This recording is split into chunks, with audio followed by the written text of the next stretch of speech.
اچھا، کیا یہ سوال ہے؟ سوال اگلا، اصول کافی میں ہر امام اپنی موت سے آگاہ ہوتا ہے، ہاں۔ جب تک وہ نہ چاہے اسے موت نہیں آ سکتی، اور ہوں۔ اس سلسلہ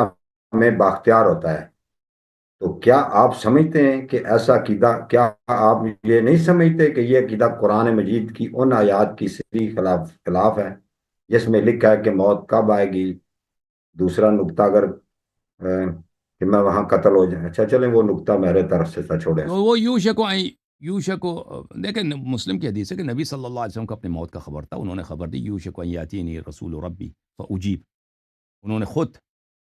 حجت الوداع میں کہا کہ بہت قریب میری موت آنے والی ہے، رسول صلی اللہ علیہ وسلم کو پتہ تھا، ٹھیک انہوں نے خبر دی تھی۔ تو یہ دیکھیں ٹھیک اگر کسی شخص کو وہ اللہ نے پیغمبر کو خبر دی ہے، فرشتہ بھیجا ہے، تو یہ قرآن کے خلاف نہیں ہے کہ موت کے تو صرف خدا جانتا ہے،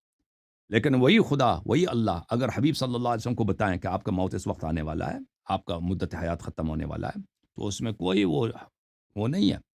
ٹھیک ہے نا۔ اہل بیت طاہرین علیہ السلام اللہ تعالیٰ کے رسول صلی اللہ علیہ وسلم کے وارث ہیں، ان کے علم ان کو ملی ہے، اگر یہ اپنی موت سے باخبر ہیں کہ فلان مدت میں ہماری موت واقع ہوگی، ٹھیک ہے نا، اس وقت اللہ کی رضا ہے کہ ہم اس دنیا سے چلے جائیں، تو یہ اس میں کوئی وہ نہیں ہے۔ اور یہ حدیث میں موجود ہے کہ اللہ تعالیٰ موت کو ائمہ طاہرین علیہ السلام پہ مسلط نہیں کرتا، ہمیشہ ان کی مرضی ہوتی ہے۔ اللہ کا رضا یہی ہے کہ آپ اس وقت مر جائیں، اگر وہ چاہیں زیادہ دنیا میں رہنا چاہیں زیادہ رہ سکتے ہیں، ان کو یہ آپشن ہے، ان کے اپنی اختیار سے ہوتی ہے، لیکن وہ ہمیشہ اللہ کی رضا کو چاہتے ہیں کہ اللہ کا راضی یہی ہے کہ اس وقت ہم دنیا سے چلے جائیں، تو وہ موت کو قبول کر لیتے ہیں، ٹھیک ہے نا، یہ حدیث میں موجود ہے۔